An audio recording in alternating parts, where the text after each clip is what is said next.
जय श्री कृष्ण। एकलव्य की गुरु भक्ति। आचार्य द्रोण राजकुमारों को धनुर्विद्या की विधिवत शिक्षा प्रदान करने लगे।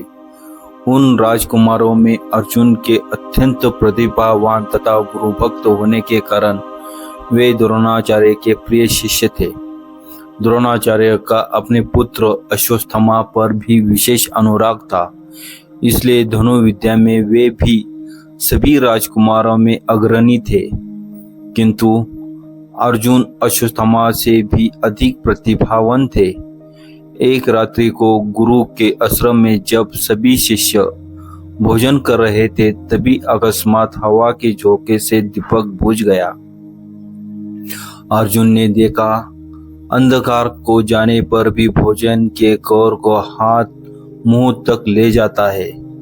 इस घटना से उन्हें यह समझ में आया कि निशाना लगाने के लिए प्रकाश से अधिक अभ्यास की आवश्यकता है, और वे रात्रि के अंधकार में निशाना लगाने का अभ्यास करना आरंभ कर दिया। गुरु द्रोण उनके इस प्रकार के अभ्यास से अत्यंत प्रसन्न हुए। उन्होंने अर्जुन को धनुर्विद्या के साथ ही साथ गदा, तोमर, तलवार आदि शस्त्रों के प्रयोग में निपुण कर दिया। उन्हीं दिनों हरण्य धनु नामक निषाद का पुत्र एकलव्य भी धनुर्विद्या सीखने के उद्देश्य से द्रोणाचार्य के आश्रम में आया, किंतु निम्न वर्ण का होने के कारण द्रोणाचार्य ने उसे अपना शिष्य बनाना स्वीकार नहीं किया। निराश होकर एकलव्य वन में चला गया। उसने द्रोणाचार्य की एक मूर्ति बनाई और उस मूर्ति को गुरु मानकर धनुर्विद्या का अभ्यास करने लगा।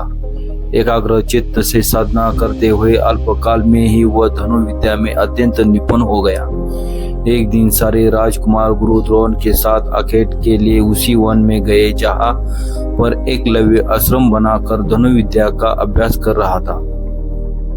राजकुमारों का कुत्ता भटक कर एकलव्य के आश्रम में जा पहुंचा। एकलव्य को देखकर वह भौंकने लगा। इससे क्रोधित होकर एकलव्य ने उस कुत्ते अपना बाण चला कर उसके मुंह को बाणों से भर दिया। एकलव्य ने इस कौशल से बाण चलाने थे कि कुत्ते को किसी प्रकार की चोट नहीं लगी, किंतु बाणों से बीन जाने के कारण उसका भौंकना बंद हो गया। कुत्ते के लौटने पर जब अर्जुन ने धनुर्विद्या के उस कौशल को देखा तो वे द्रोणाचार्य से बोले, हे गुरुदेव, इस कुत्ते के मुंह में जिस कौशल से बाण चलाए गए हैं, इससे तो प्रतीत होता है कि यहाँ पर कोई मुझसे भी बड़ा धनुर्विद्या रहता है। अपने सभी शिष्यों को लेकर द्रोणाचार्य एकलव्य के पास पहुंचे और पूछे, हे वत्स, क्या ये बाण तुम्ही ने चलाए हैं? एकलव्य स्वीकार करने पर उन्होंने पुनः प्रश्न किया, तुम्हें धनुर्विद्या की शिक्षा देने वाले कौन है? एकलव्य ने उत्तर दिया, गुरुदेव, मैंने तो आपको ही गुरु स्वीकार करके धनुर्विद्या सीखी है।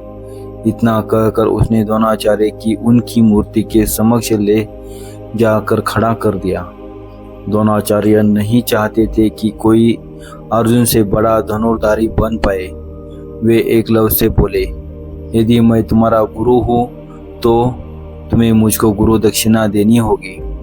एकलव्य बोला, गुरुदेव, गुरु दक्षिणा के रूप में आप जो भी मांगेंगे मैं देने के लिए तैयार हूँ। इस पर द्रोणाचार्य ने एकलव्य से गुरु दक्षिणा के रूप में उसके दाहिने हाथ के अंगूठे की मांग की।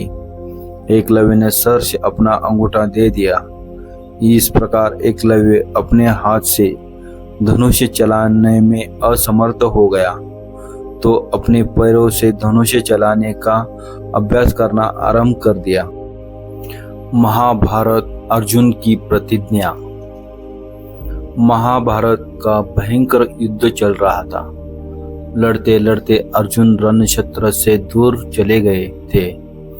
अर्जुन की अनुपस्थित में पांडवों को पराजित करने के लिए द्रोणाचार्य ने चक्रव्यूह की रचना की। अर्जुन पुत्र अभिमन्यु चक्रव्यूह में भेजने के लिए उसमें घुस गया।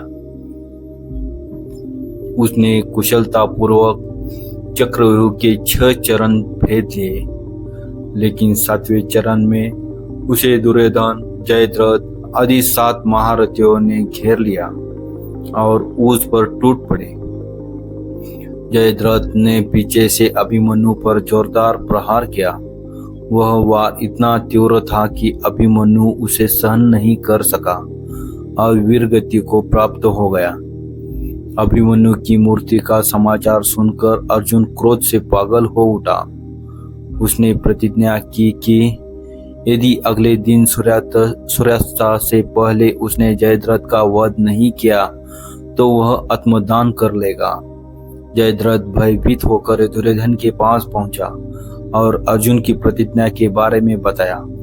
दुर्योधन उसका भय दूर करते हुए बोला, चिंता मत करो मित्र, मैं और सारी कौरव सेना तुम्हारी रक्षा करेंगे। अर्जुन कल तुम तक नहीं पहुंच पाएगा, उसे आत्मदाह करना पड़ेगा। अगले दिन युद्ध शुरू हुआ। अर्जुन की आंखें जयद्रथ को ढूंढ रही थी, किंतु वह ही कहीं नहीं मिला। दिन बीतने लगा। धीरे धीरे अर्जुन की निराशा बढ़ती गई।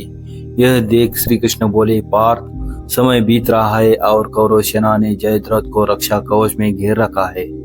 अंत तुम शीघ्रता से कौरव सेना का संहार करते हुए अपने लक्ष्य की ओर बढ़ो। यह सुनकर अर्जुन का उत्साह बढ़ा और वह जोश से लड़ने लगे, लेकिन जयद्रथ तक पहुंचना मुश्किल था। संध्या होने वाली थी तब श्री कृष्ण ने अपनी माया फैला दी। इसके फलस्वरूप सूर्य बादलों में छुप गया और संध्या का भ्रम उत्पन्न हो गया। संध्या हो गई और अब अर्जुन को प्रतिज्ञावश आत्मदाह करना होगा। यह सोचकर जयद्रथ और दुर्योधन की खुशी में उछल पड़े। अर्जुन को आत्मदाह करते देखने के लिए जयद्रथ कौरव सेना के आगे आकर अट्टहास करने लगा। जयद्रथ को देखकर श्री कृष्ण बोले, पार्थ, तुम्हारा शत्रु तुम्हारे सामने खड़ा है। उठाओ अपना गांडी और वध कर दो इसका। वह देखो अभी सूर्यास्त नहीं हुआ है। यह कहकर उन्होंने अपनी माया समेट ली। देखते ही देखते सूर्य बादल से निकल आया। सबकी दृष्टि आसमान की ओर उठ गई। सूर्य अभी भी चमक रहा था।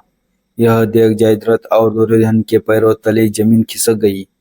जयद्रथ भागने को हुआ, लेकिन तब तक अर्जुन ने अपना गांडी उठा लिया। तभी श्री कृष्ण चेतावनी देते हुए बोले, हे अर्जुन, जयद्रथ के पिता ने इसे वरदान दिया था कि जो इसका मस्तक जमीन पर गिराएगा उसका मस्तक भी 100 टुकड़ों में विभक्त हो जाएगा। इसलिए यदि इसका सिर जमीन पर गिरा तो तुम्हारे सिर के भी 100 टुकड़े हो जाएंगे। हे पार्थ, उत्तर दिशा में यहाँ से 100 योजन की दूरी पर जयद्रथ का पिता तप कर रहा है। तुम इसका मस्तक ऐसे काटो कि वह इसके पिता की गोद में जाकर गिरे। अर्जुन ने श्री कृष्ण की चेतावनी ध्यान से सुनी और अपने लक्ष्य की ओर ध्यान कर बाण छोड़ दिया। उस बाण ने जयद्रथ को सिर धड़ अलग कर दिया और उसे लेकर सीधा जयद्रथ पिता की गोद में जाकर गिरा। जयद्रथ का पिता चौंक कर उठा तो उसकी गोद में से सिर जमीन पर गिर गया। सिर के जमीन पर गिरते ही उनके सिर के भी 100 टुकड़े हो गए। इस प्रकार अर्जुन की प्रतिज्ञा पूरी हुई।